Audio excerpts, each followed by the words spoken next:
जय हिंद। आप सभी देशवासियों को गणतंत्र दिवस अर्थात रिपब्लिक डे की ढेर सारी शुभकामनाएं। हम ये समझते हैं कि इंडिपेंडेंट डे, संविधान दिवस और रिपब्लिक डे सब में क्या अंतर होता है, इसको थोड़ा बारीकी से समझते हैं। और संविधान को 2 महीने लेट क्यों किया गया, बना के उसे लागू क्यों नहीं किया गया था, 2 महीने बाद क्यों लागू किया गया। देखिए, 15 अगस्त 1947 को हम आजाद हो गए, हम अंग्रेजों से आजाद हो गए। हालांकि उस समय भी हमारे ऊपर फ्रांस का कब्जा था और पुर्तगालियों का कब्जा था। तो वो लोग पुर्तगाली फाइनली 1961 में गए हैं सब, गोवा को आजाद करके। सबसे बाद में गोवा आजाद हुआ है। तो हम लोग तो आजाद हो गए थे, लेकिन बात यहाँ ये आती है कि आजाद हम अंग्रेजों से हो गए थे, लेकिन हमारे ऊपर किसी का शासन ही नहीं था। तो हमारे ऊपर कौन शासन करेगा, ये कोई डिसाइड नहीं था। इसलिए 15 अगस्त 1947 को हम आजाद हो गए थे, इसलिए उस दिन हम आजादी दिवस, इंडिपेंडेंट डे मनाते हैं। लेकिन हम लोग के ऊपर अंग्रेज कहे थे कि हम आपको फाइनली छोड़ के तभी जाएंगे जब आप संविधान बना लेंगे तब। तो हम लोग संविधान 1946 से 1949 के बीच में बनाए, जो फाइनली बन के तैयार हुआ 26 नवंबर 1949 को। इसलिए 26 नवंबर 1949 को हम कहते हैं संविधान दिवस। तो आजाद हो गए, संविधान हो गया यहाँ पे। लेकिन जब तक ये संविधान लागू नहीं हो जाता, हम कैसे कहेंगे हमारे ऊपर किसका शासन चल रहा है। रियलिटी में देखिएगा हमारे ऊपर किसका शासन है, संविधान का।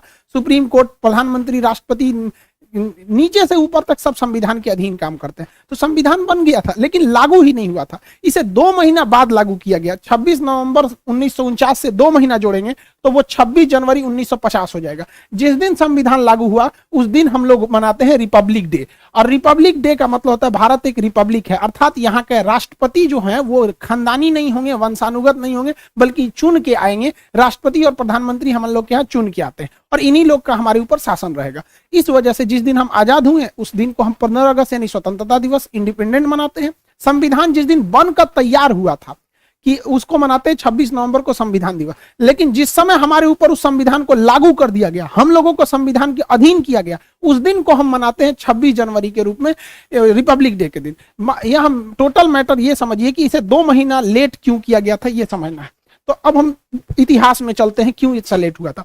एक्चुअली जब द्वितीय विश्व युद्ध चल रहा था तो उस समय इंग्लैंड को बहुत ज्यादा क्षति हुई थी। जर्मनी ने धो दिया था, लंदन पर 15 दिन 15 रात बिना रुके बम गिराया था। तो इंग्लैंड की जनता जो थी युद्ध से पूरी तरह त्रस्त थी। वहां कंजर्वेटिव पार्टी की सरकार थी, विंस्टन चर्चिल प्रधानमंत्री थे। उसी समय विपक्ष में जो थे लेबर पार्टी की थी, जिसके नेता थे क्लीमेंट एटली। तो क्लीमेंट एटली ने कहा था कि अगर हमारी सरकार आएगी तो हम भारत को स्वतंत्र कर देंगे। तो भारतीयों ने भी उनका समर्थन किया था और क्लीमेंट एटली की जब सरकार बनी तो वो भारतीयों को स्वतंत्र करने के पक्ष में आ गए। उन्होंने अपने 3 कैबिनेट मंत्री, आप देखते होंगे भारत में भी कैबिनेट मंत्री होते हैं, जैसे रक्षा क्षेत्र के कैबिनेट मंत्री राजनाथ सिंह है, विदेश मंत्रालय के कैबिनेट मंत्री एस जयशंकर साहब हैं। तो अलग अलग कैबिनेट मंत्री होते हैं। तो उन्होंने अपने 3 कैबिनेट मंत्रियों को भारत भेजा, जिसको 1946 में वो भारत आए थे, जिस वजह से इसे कहा गया कैबिनेट मिशन। अब ये कैबिनेट मिशन जो था इसमें 3 सदस्य थे। एक का नाम था क्रिप्स, अलेक्जेंडर और लॉरेंस। ये ट्रिक याद रखिएगा, एग्जाम में पूछता है। क्रिप्स, अलेक्जेंडर और लॉरेंस, ये 3 सदस्य थे। इसका लीडर कौन था, तो इसका भी ट्रिक है। एल से होता है लीडर, एल से हो जाएगा पैंथिक, लॉरेंस। तो लॉरेंस ही इसका लीडर था। एग्जाम प्रोस्पेक्टिव से इसे याद रखिएगा, डेट और किसमें कितने सदस्य थे। ये 3 लोग हैं, इन्होंने भारत को 3 बड़े काम करने को दिए। पहला, इन्होंने कहा कि आप अंतरिम सरकार बना लीजिए और अगले 5 सालों तक आप सीखिए कि सरकार कैसे चलाया जाता है। इसलिए आप देखिएगा हमारे यहाँ चुनाव, आजाद हो गए थे हम लोग 1947 में, लेकिन हमारे यहाँ प्रधानमंत्री का चुनाव हुआ 1951 में, बने प्रधानमंत्री 52 में। यानी ये 5 साल जो सरकार चली थी वो अंतरिम सरकार चली थी, हम लोग की ओरिजिनल सरकार नहीं थी। ये अलग टॉपिक है, इसको हम आपको एप्लीकेशन के क्लास में पूरा समझा दिए। मेन आते हैं संविधान पे। इसी कैबिनेट मिशन में इन लोगों ने कहा कि आप लोग अपना एक संविधान बना लीजिए, जब तक संविधान पूरी तरह से लागू नहीं हो जाता हम आप लोग की देखरेख करेंगे, जैसे लागू हो जाएगा हम चले जाएंगे। तो संविधान बनने की प्रक्रिया चालू हुई कैबिनेट मिशन के आधार पर। यहाँ पर 1946 से बने। अब ये संविधान कौन बनाएगा, तो इसके लिए इनडायरेक्ट इलेक्शन कराया गया, अप्रत्यक्ष निर्वाचन कराया गया और जो लोग चुन के आए थे उसे संसद के सेंट्रल हॉल में रखा गया। आज भी संविधान में आज भी भारतीय संसद में कोई परंपरा होती है, कोई शपथ ग्रहण लेता है या कोई विदेशी मेहमान आता है तो सेंट्रल हॉल में ही उसे बैठाया जाता है। तो सेंट्रल हॉल में बैठ के संविधान को लिखा गया था। संविधान सभा में जो इलेक्शन हुए थे, ये एग्जाम में अक्सर क्वेश्चन पूछता है, ये चुनाव अप्रत्यक्ष रूप से किया गया था। इसमें जब संविधान सभा में चुनाव चल रहा था तो 1946 में संविधान सभा का जो गठन किया गया, उस समय 389 सदस्य थे, क्योंकि उस समय अखंड भारत था, ना बांग्लादेश टूटा हुआ था, यानी पूर्वी पाकिस्तान भी नहीं था और पश्चिमी पाकिस्तान भी नहीं था। टोटल 389 लोग मिलकर संविधान को बना रहे थे। लेकिन अगले ही वर्ष संविधान भारत का विभाजन हो गया, तो जो लोग पंजाब पाकिस्तान से चुन के आए थे वो यहां से चले गए वहां पर, जिसमें सबसे प्रमुख आप लियाकत अली का नाम सुनेंगे। लियाकत अली भारत से मतलब वित्त मंत्री थे, बाद में जाकर उधर पाकिस्तान चले गए। 1947 में जब देश का विभाजन हुआ तो 1947 में देश का विभाजन के बाद केवल 299 सदस्य ही बच गए, ये याद रखिएगा। और यही लोग मिलकर पूरे संविधान को आगे बताते गए। 47 में लिखा गया, कुछ 48 में, 49 में। फाइनली जब संविधान पर हस्ताक्षर करने की बात आई तो 1950 तक, 24 जनवरी 1950 को जब फाइनल हस्ताक्षर हो रहा था तो कई लोगों की देहांत हो चुका था। फाइनली बचे थे लोग 1950 में 284 लोग। तो फाइनली संविधान पर जो 13 किलो का हमारा संविधान है, ओरिजिनल संविधान 13 किलो का है, उस पर जो हस्ताक्षर है वो 284 लोगों का ही है। हालांकि बचे थे इतने लोग, ये लोग तो देहांत से गए थे, जिसमें 15 महिलाएं हैं। तो सोचिए, महिलाओं के हम लोग महत्व को कभी नहीं भूल सकते हैं। संविधान बना कैसे, तो इसके लिए अलग अलग कमेटी बनाई गई और उनकी जिम्मेदारी सौंपी गई कि आपकी ये कमेटी है, आपकी ये जिम्मेदारी रहेगी। राज्यों को कैसे चलाना है, ये राज्य कमेटी है, आप बताइएगा। तो अलग अलग करके ऐसे कुल 13 समितियों को बनाया गया था। 13 कमेटी बनी थी जो सहमति से अपना डिसीजन लेती थी, सर्वसहमति से नहीं होता था। सहमति जिसमें ज्यादातर लोगों की सहमति है, वही डिसीजन को मान लिया जाता था। इस समितियों में सबसे प्रमुख जो समिति थी उसका नाम था प्रारूप समिति, इंग्लिश में कहते हैं ड्राफ्टिंग कमेटी। इस ड्राफ्टिंग कमेटी के जो अध्यक्ष थे वो भीमराव अंबेडकर साहब थे। बहुत ही विद्वान, मतलब हम क्या कहें इनकी विद्वता के बारे में, उतना शब्द ही नहीं है हमारे पास। इन्होंने पूरे कमेटियों में आपस में कोऑर्डिनेशन बनाया, कहां क्या गलत है क्या सही है उसको सुधार कराया। तो भीमराव अंबेडकर 13 समितियों में जो सबसे प्रमुख समिति थी प्रारूप यानी ड्राफ्टिंग समिति, उसके चेयरमैन थे, जिस वजह से इन्हें फादर ऑफ इंडियन कॉन्स्टिट्यूशन के नाम से भी जाना जाता है। इसके अस्थायी सदस्य भले 2 दिन के लिए सच्चिदानंद सिन्हा थे, लेकिन अस्थायी रूप से राजेंद्र प्रसाद संविधान सभा के अध्यक्ष थे। इन्हीं के देखरेख में संविधान सभा अध्यक्षता करते थे। आप बैठिए, आप अपना डिसीजन सुनाइए, इस तरह से। और संविधान सभा के जो सलाहकार थे वो बी.एन. राव थे। बी.एन. राव बहुत ही विद्वान थे। इन्होंने विदेशी संविधानों का अध्ययन करके जहां से भारत में अच्छा लगा उन्हें समावेशित किया। इनकी विद्वता से को आप ऐसे ही अंदाजा लगा सकते हैं कि इन्होंने म्यांमार के संविधान बनने में भी मदद किया था बी.एन. राव ने। इस तरह से संविधान बना। संविधान को बनने में लगभग 3 साल लग गए थे। 1946 से चालू हुआ और 1949 में फाइनली बन के तैयार हुआ था। इसे याद रखने का ट्रिक क्या है, 3 साल में तैयार हुआ था। 1 साल में कितने महीने होते हैं, 12 महीने। तो 1 साल में 12 महीने, आप 3 साल में ना 12 घटा दीजिएगा। जब आप 3 साल में 12 घटाते हैं तो बचता है 2 साल 11 महीने और 18 दिन। तो ये ट्रिक के तौर पे आप याद रखेंगे। 2 साल 11 महीने 18 दिन में टोटल संविधान बनकर रेडी हो गया था। जब संविधान बना था तो उस समय संविधान के कुल चैप्टर यानी भाग की संख्या 22 थी। ABCD जोड़ जाड़ के कभी मूल कर्तव्य डाल दिया, कभी कुछ डाल के वर्तमान में 25 हो गए हैं। जो अनुच्छेद यानी आर्टिकल थे वो 395 ही ओरिजिनली हैं। ABCD उसका जोड़ के 448 हो गया। ये आगे बढ़ते ही जाएगा यहाँ पर, लेकिन संख्या नहीं बढ़ेगी, ABCD ही करके जोड़ा जाता है। जब अनुसूची यानी शेड्यूल थे वो 8 थे, वर्तमान में अनुसूचियों की संख्या टोटल जो हो गई है वो 12 हो गई है। तो इस तरह से संविधान को बनाया गया। इतने मेहनत और इतने प्रयास के बाद से फाइनली भारत का संविधान बना, जो दुनिया का सबसे बड़ा लिखित संविधान हो गया। अब इसको बन के तैयार हो गया 26 नवंबर 1949 को। इस दिन हम लोग मना लेते हैं संविधान दिवस। लेकिन इसे लागू किया गया 2 महीने बाद 26 जनवरी 1950 को। इसकी टोटल कहानी समझते हैं, इतना लेट क्यों हुआ, तो इसकी कहानी छुपी है 1929 में। कांग्रेस का हमेशा अधिवेशन होता था, फाइनल जो ईयरली मीटिंग होती थी उसे अधिवेशन कहा जाता था। तो कांग्रेस का इसी तरह से लाहौर अधिवेशन हो रहा था दिसंबर 1929 को, साल का अंत चल रहा था। दिसंबर 1929 को उसकी अध्यक्षता पंडित जवाहरलाल नेहरू कर रहे थे।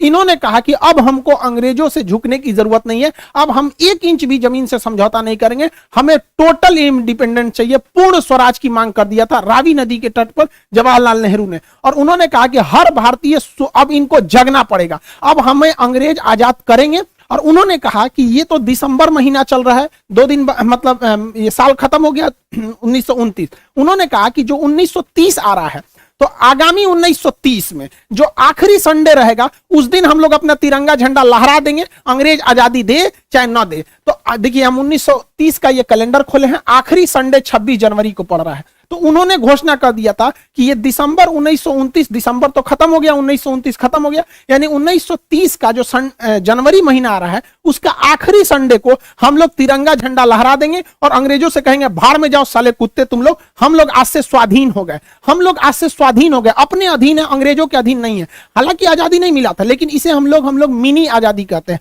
मिनी इंडिपेंडेंट बोला जाता है। 26 जनवरी को हम लोग 1930 में झंडा ठोक दिए और उस दिन से हम लोग मनाने लगे स्वाधीनता दिवस। और जवाहरलाल नेहरू ने कहा था हर वर्ष इसे मनाया जाएगा और अंग्रेजों को मिर्चा लगाया जाएगा, जितने जलेंगे उतने जलाया जाएगा। तो हर साल भारतीय 26 जनवरी को क्या मनाते थे? स्वाधीनता दिवस। वो 1930 से पहला स्वाधीनता दिवस मनाए, 31 में भी बनाए, 32 में भी बनाए, ऐसे लगातार बनाते गए स्वाधीनता दिवस। इवन जब देश आजाद भी हो गया था ना 1947 में, उस वर्ष भी बनाया गया, उसके बाद 48 में भी मनाया गया स्वाधीनता दिवस, और 26 जनवरी 1949 को भी स्वाधीनता दिवस मनाया गया था। लेकिन इसी साल ये तो जनवरी है, इसी साल नवंबर के महीने में संविधान बनकर तैयार हो गया। अब हो गई बड़ी दुविधा। देखिए, स्वतंत्रता दिवस तो अपने जगह पे है कि हमें उस दिन अंग्रेजों से आजादी मिली थी, इसमें कोई दिक्कत नहीं है। लेकिन जब संविधान इसी साल बन के तैयार हुआ 1949 में ही, क्योंकि ये तो पहला महीना है और ये 11वां महीना है, तो हम लोग ने स्वाधीनता दिवस मनाया था कि हम अपने अधीन हैं। लेकिन संविधान बन गया, संविधान कहता है कि आप अपने अधीन नहीं है, आप संविधान के अधीन है। तब तो हो गया कि भैया संविधान अगर इस दिन लागू कर देंगे तब तो बवाल हो जाएगा, क्योंकि हम लोग को ये वाला त्योहार छोड़ना पड़ेगा।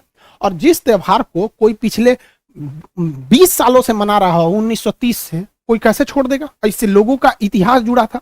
तो दिमाग लगाया गया, कहा गया कि देखिए, जब किसी के घर बेटी का बियाह होता है ना तो बहुत दुख होता है, लेकिन उसी दिन बेटा का भी बियाह रख देंगे ना तो पतो आने का खुशी हो जाता है, तो थोड़ा कभी खुशी कभी गम वाला हो जाता है। तो संविधान वालों ने देखा कि इस दिन का तो महत्व ही खत्म हो जाएगा, इसलिए दिमाग दिया गया, एक काम करते हैं, 2 महीना का तो बात है, 26 नवंबर 1949 है, एक महीना रुकेंगे तो 26 दिसंबर 1949 आएगा, और एक महीना और रुक जाएंगे तो 26 जनवरी 1950 हो जाएगा। एक काम करते हैं, संविधान को इस दिन बना लिए हैं, लागू नहीं करेंगे, लागू करेंगे 2 महीना बाद 26 जनवरी 1950 को, और ले आके एक दूसरे पे थोप देंगे, बस हो गया। यहां जो स्वाधीनता दिवस मना रहे थे उसके ऊपर चढ़ गया संविधान, और संविधान कह रहा है कि भारत एक लोकतंत्र रहेगा, ये रिपब्लिक रहेगा, यहाँ के राष्ट्रपति का इलेक्शन होगा, कोई वंशानुगत नहीं रहेगा यहाँ पर। तो ये हो गया स्वाधीनता दिवस। तो जानबूझकर इस स्वाधीनता दिवस को बचाने के लिए इसको इसके ऊपर थोप दिया गया, वरना इसका महत्व कम हो जाता है, क्योंकि हम संविधान के अधीन हो जाते हैं। तो ये था टोटल संविधान को बनाने का। तो हम लोग 26 जनवरी आज ही के दिन संविधान को लागू कर लिए, हालांकि बना लिए थे 2 महीना पहले। तो हम लोगों ने इसे 2 महीना इसीलिए लेट किए कि हमारा 26 जनवरी यानी स्वाधीनता दिवस बरकरार रहे। इस दिन राजपथ पर परेड होता है, इस दिन ज्यादातर हथियारों को प्रदर्शित किया जाता है, हमारी क्या क्या डिफेंस में है, क्या क्या नए नए आविष्कार हैं, एक तरह का शक्ति प्रदर्शन कर लीजिए, इस चीज को हम लोग कह सकते हैं शक्ति प्रदर्शन। दुश्मन डरे, देखो हम लोगों ने क्या किया है, मिसाइल, तोप, टैंक सब यहाँ पर दिखाए जाते हैं। और मुख्य अतिथि के तौर पर भी बुलाया जाता है।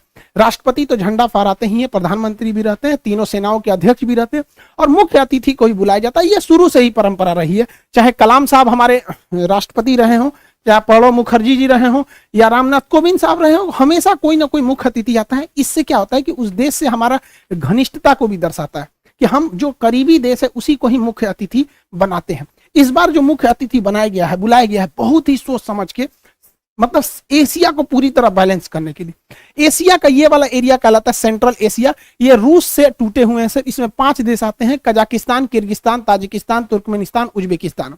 इन 5 देशों को, ये जो 5 देश हैं, इनको संयुक्त रूप से बुलाया गया है, 5 को चीफ गेस्ट बनाया गया है इंडिया में। इतना महत्वपूर्ण है कि इसके रास्ते हम लोग पूरे यूरोप में जा सकते हैं, क्योंकि ईरान के चाबहार बंदरगाह से हम रेलवे लाइन यहां ले जा सकते हैं और यहां से पूरे यूरोप में एंट्री कर सकते हैं। तो ये सेंट्रल एशिया से हमारा रिलेशन बनाना बहुत जरूरी है। सेंट्रल एशिया इतने महत्वपूर्ण है, ये आप अंदाजा लगाइए। इस्लामिक ऑर्गेनाइजेशन की जो मीटिंग हो रही थी पाकिस्तान में, तो इन लोगों ने उसकी मीटिंग छोड़ के भारत की मीटिंग को अटेंड कर लिया। चाइना इससे इतना डरा हुआ है कि आज 26 जनवरी को ये लोग मुख्य अतिथि के रूप में हैं। चाइना कहा कि आप हमारे पास आइए ना 25 जनवरी को, तो ये कहा सर कि कौन सी खिलवाड़ समझे हैं, हम चीफ गेस्ट बने हैं, कैसे एक दिन में वहां चल जाएंगे, यहाँ चल जाएंगे, नहीं आ पाएंगे। तो चीन कहा कि ये तो गड़बड़ बात है, ये तो भारत के फेवर में चल जाएगा, सब गड़बड़ हो गया। कहा कि ठीक है, हम लोग जूम पे मीटिंग कर लेंगे, वर्चुअल मीटिंग। इतना डरा हुआ है। तो बहुत बेहतरीन मतलब फॉरेन पॉलिसी भारत की जा रही है, ये अच्छी बात है हमारा। तो आप ये समझ गए कि हम लोग को आज़ादी कब मिली थी? आज़ादी मिली हम लोग को 15 अगस्त 1947 को। देखिए इस दिन देश बना नहीं, इस दिन देश आज़ाद हुआ। हालांकि कई लोग का 1498 में वास्को डी गामा भारत की खोज नहीं किया था, भारत पहुंचने वाले रास्ते की खोज किया था। भारत का कोई व्यक्ति नहीं बता सकता है कि भारत का प्रारंभ कब से हुआ, कोई नहीं बता सकता है, इसका कोई आरंभ नहीं है। हाँ, पाकिस्तान का जन्म जरूर हुआ था 14 अगस्त 1947 को। इससे पहले पाकिस्तान का कोई इतिहास नहीं है। पाकिस्तान के इतिहास की किताबों में यूरोप का इतिहास पढ़ाया जाता है, क्योंकि इनका अपना तो कोई इतिहास नहीं है। तो पाकिस्तान का इस दिन जन्म हुआ था और हम लोग को इस दिन आजादी मिली थी। तो जन्म और आजादी में अंतर होता है। हमारा जन्म नहीं हुआ। गीता में भगवान श्री कृष्ण ने कहा था कि जिसका जन्म हुआ है उसकी मृत्यु निश्चित है। देखिए हम और आप गलत हो सकते हैं, गीता की बात तो गलत नहीं होगी। चुट्टे का जन्म हुआ है, इसकी मृत्यु निश्चित है, वापस आएगा ये भारत में यहाँ पर, और हम अखंड भारत हो जाएंगे। ये हम लोग की भी कामना है। लेकिन एक और बात संदेश की, देखिए 26 जनवरी के दिन किसी भी तरह का प्रोटेस्ट स्वीकार्य नहीं है। आरा के लड़के, जहानाबाद के लड़के, आप जो प्रोटेस्ट कर रहे हैं 26 जनवरी को, इसको आप लोग को नहीं करना है। जयपुर के भी लोगों से हमारी बात हुई, उन लोग को भी हम समझा रहे हैं भाई 26 जनवरी आज राष्ट्र को समर्पित होना चाहिए, आज कहीं भी प्रोटेस्ट नहीं होना चाहिए। और ये प्रोटेस्ट पूरी तरह से लीडरलेस है। आप पटना के डीएम साहब का भी स्टेटमेंट सुनिए, ये स्टूडेंट से मिलने गए थे वहां।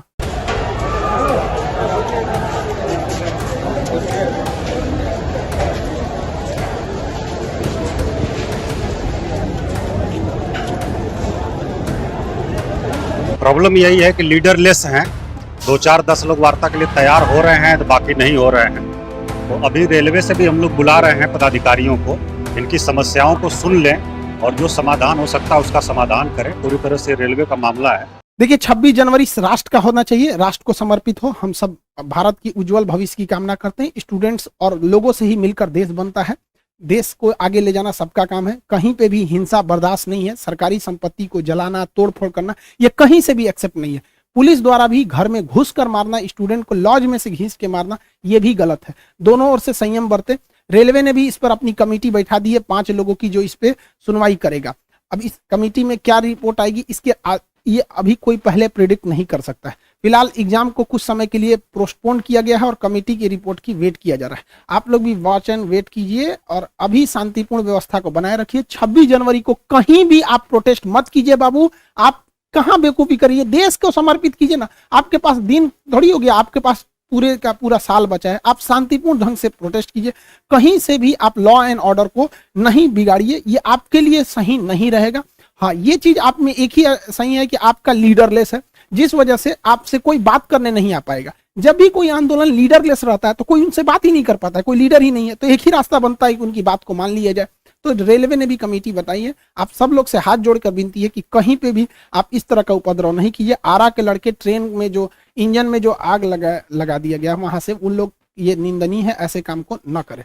जहानाबाद के भी लड़के जो ट्रेन पे जाके राष्ट्रीय गान गा रहे हैं, आप सब लोग के हम भावनाओं का सम्मान करते हैं, लेकिन आज के दिन आप लोग को ऐसा नहीं करना चाहिए। प्रशासन का भी आप लोग सहयोग करिए, वो भी आपका सहयोग करेंगे। आई होप आप इसे समझे होंगे। मिलेंगे नेक्स्ट क्लास में। जय हिंद।